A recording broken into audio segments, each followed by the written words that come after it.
quel soleil, quelle chaleur. Où est-ce qu'on est ici? On est en Sicile, en Sardaigne, on est où? Dans les Pouilles. Il fait plus de 30 degrés là.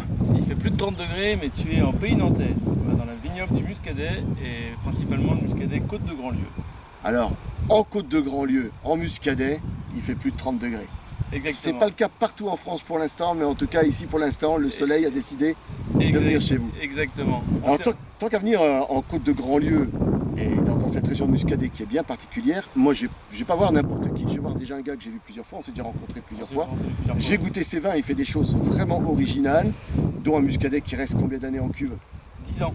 10 ans en cuve et je vous assure que c'est topissime. Alors je suis venu au domaine du Haubourg, chez les Choblet, et je suis avec Nicolas Choblet, l'un des deux frères. C'est voilà, bien ça? Exactement, exactement. Donc, bienvenue. Merci de ton accueil. Moi, je suis heureux d'être là, je suis franchement heureux d'être là. On est aussi heureux de te recevoir. Donc, un domaine déjà conséquent, Côte de Grandlieu. On a 40 hectares de vignes. Ouais. 40 hectares de vignes, on a 20 en Muscadet. Et puis les vins restants sont une partie en gros plan, qui est l'autre vin de la région. Ouais. Et puis autrement, en gros lot gris, ici, là, on est dans une parcelle de gros lot gris. Et c'est beau ça? Le gros lot gris, c'est magnifique. C'est magnifique. Là, tu l'as tiré le gros lot. Hein. Ah ouais, c'est un cépage qui est très intéressant. On en a replanté cette année, on a replanté 1,5 hectare. Donc c'est vraiment très intéressant. On fait aussi une jolie bulle avec ça. Et il se plaît ici. Et il se plaît ici, ouais. C'est vraiment un cépage typique de la région. On appelle le pays des raies, qui est typique de la région. Donc tu as 43 ans. 43 ans. Tu représentes à quelle génération maintenant? Quatrième génération. Avec ton frère. Avec mon frère. Hervé. Voilà, Hervé. Hervé s'occupe plus de la partie production. Et moi je suis plus partie commercialisation et gestion. D'accord. Et donc les premières vignes ont été plantées en 1944 par mon arrière-grand-père, sortir de la guerre. Les vignes sont au fond là-bas, je ne sais pas si tu arrives à les apercevoir. Ouais, il te fait là-bas, ouais. Voilà. Et donc c'est avec cette parcelle-là que l'on fait la cuvée origine, que l'on garde 10 ans en cuve sur lit. Ouais, bah, ça, je peux te dire, c'est quand même un fameux canon. Donc, ça fait maintenant 4 générations que vous êtes installés. Avec ton frère et toi, ça passe toujours très bien. Moi, quand je vous croise, toujours très bien. Voilà, l'un complète l'autre. Exactement. T'as oublié ta cravate quand même pour un mec qui fait le commercial et tout ça. Hein. Mais là, tu vois, 30 degrés, c'est la tenue sicilienne. C'est juste pas possible. Et pendant que j'y pense, tu reçois les clients chichement chez toi, parce que tout à l'heure tu vas aller ouvrir le caveau et tu vas recevoir les particuliers. Bien donc sûr. tu t'occupes même du client qui passe. Exactement. Tu viens chercher 1-2 cartons, tu t'en fiches, un client c'est un client chez toi. Exactement. Ça a toujours été la politique de la maison.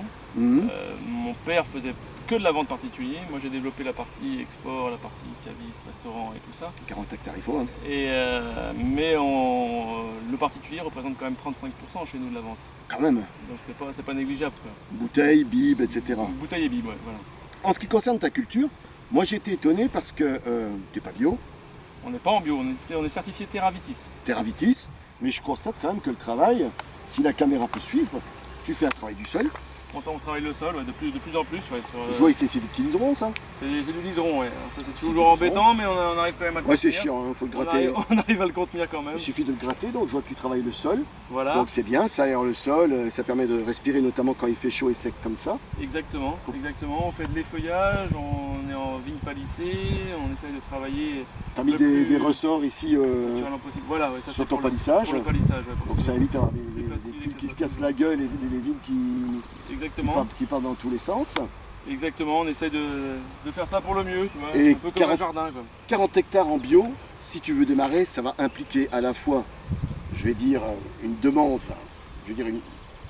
d'hommes beaucoup plus importante. Très conséquent, matériel très conséquent aussi. Matériel aussi, tout est à changer, ce seraient des investissements qui seraient importants. Alors, c'est des investissements importants, ça c'est une chose. Ce qui nous pas empêche, mais ce qui nous fait vraiment réfléchir sur le fait de passer en bio, c'est plutôt chez nous la pression mildiou. On est ici, on est situé à 20 km de vol d'oiseau de l'océan. C'est-à-dire que les premiers nuages, quand ils arrivent de l'océan, ils sont pour nous.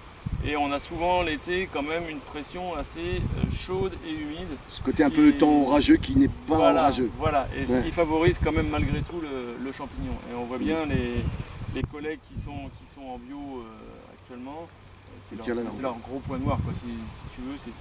Alors c'est pour ça nous on a choisi le mode de culture Terravitis.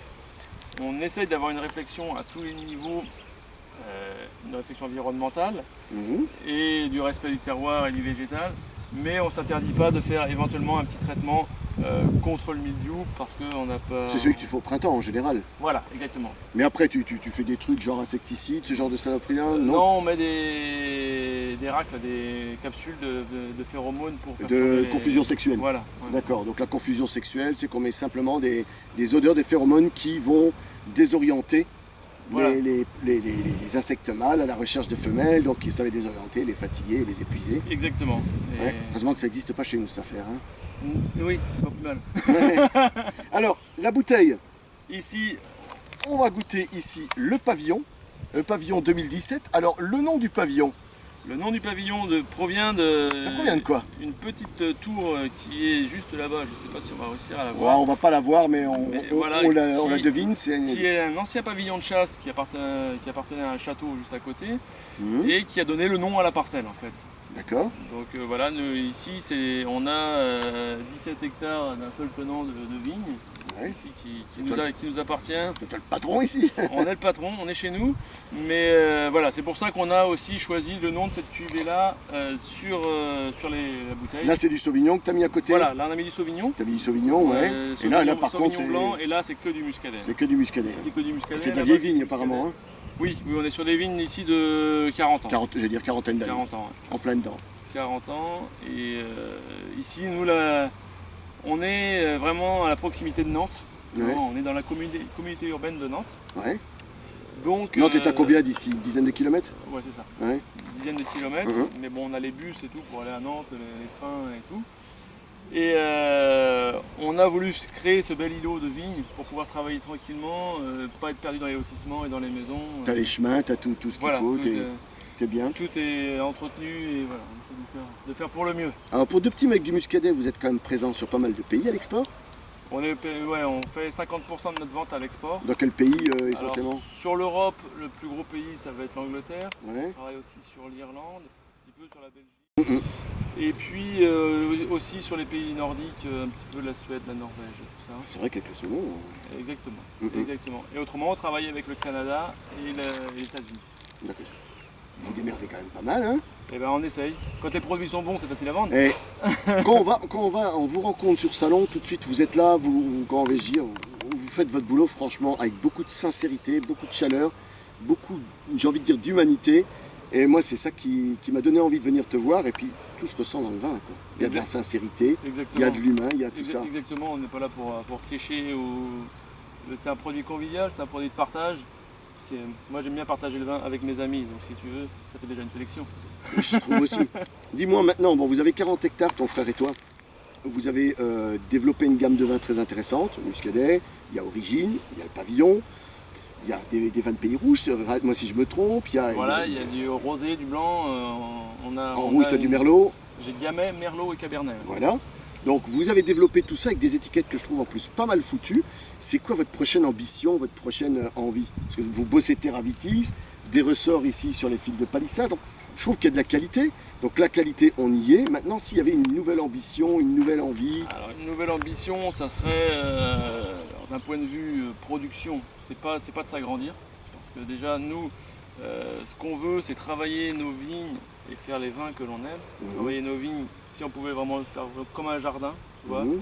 être dans cette démarche-là. Si on est trop grand, on n'arrivera pas à le faire. Je pense aussi, oui. Donc si on veut sortir les vins que l'on veut, il faut avoir une très belle matière première, parce que tout commence par la matière première. Et pour avoir une belle matière première, il faut respecter son sol et respecter son végétal. Mhm. Donc ça, L'ambition serait pas de s'étendre.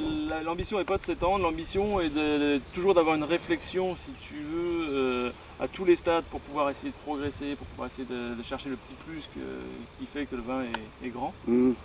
Et puis après, on a des ambitions commerciales qui sont là plutôt aller se développer encore plus sur les pays d'exportation, à l'export. Certains et tout. challenges Voilà. que tu aimerais bien, quoi. Voilà, c'est ça.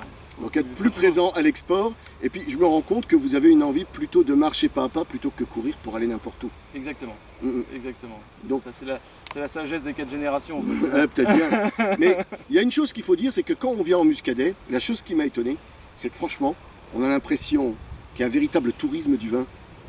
Les sentiers sont balisés, on indique C'est qu'on est vrai. dans un pays de vin. j'ai comme l'impression que le Muscadet assume quelque part son identité de vin. Bien sûr, bien sûr. Et puis on a aussi la proximité de la mer qui fait aussi qu'on a beaucoup de touristes. Donc forcément, il faut aussi essayer d'exploiter ce créneau. Et puis la proximité de Nantes aussi, avec tous les nouveaux arrivants. Hein. C'est énorme le nombre d'arrivants qu'il peut y avoir par an. Je crois que c'est plus de nouveaux arrivants par an sur la ville de Nantes. C'est impressionnant, effectivement. C'est énorme. Donc il y a des plans de construction qui sont Ce nouvel aussi aéroport, énormes. ça peut que forcément s'agrandir. Forcément. Et Côte de Grandlieu, donc la particularité de votre terroir chez vous, c'est plutôt des sables? Alors on est sur des sols assez allusionnaires, on a beaucoup de sable rouge, Ouais. avec des petits galets de quartz roulés en surface en Ouais. fait, et ces petits galets chauffent la journée et maintiennent le sol chaud la nuit, ce qui fait que ça favorise la précocité et ce qui va aussi favoriser le côté fruité du Muscadet Côte de Grandlieu. Rond, fruité. Voilà, on va être plus sur l'opulence, sur la richesse, peut-être moins sur la minéralité que certains autres Muscadets. Mais voilà, ça dépend ce qu'on recherche, mais là on va être sur le Fruits, côté... gourmandise. Exactement, voilà. Et plaisir. Ce côté un peu fruit blanc qu'on peut retrouver dans... Mon Ah, verre- ton verre est vide, c'est Non, bon. il est poreux, je pense. Parce que C'est bon signe. on va croire que je bois. C'est bon On va signe. croire que je bois. Ouais, parce que trinquer avec un verre vide, ça se fait pas. Exactement. Bah, je pense qu'on s'est tout dit. Maintenant, la meilleure des choses, c'est venir ici en pays de Muscadet. C'est franchement un joli pays. Il y a de belles côtes. On y mange des bons poissons, des bons fruits de mer. J'y ai passé quelques jours. J'ai qu'une envie, c'est de revenir. Et puis, Vous serez ben, bienvenue. Vous serez bah, bienvenue au domaine. ça, tout le monde sera bienvenu au domaine. On sait recevoir ici. Et la meilleure façon, c'est de terminer par trinquer, puis en se disant, franchement, elle est pas belle la vie. Elle est pas belle la vie. Hein, franchement. Allez, à la vôtre et que bien nous fasse. Hein. Santé. Pas des pieds.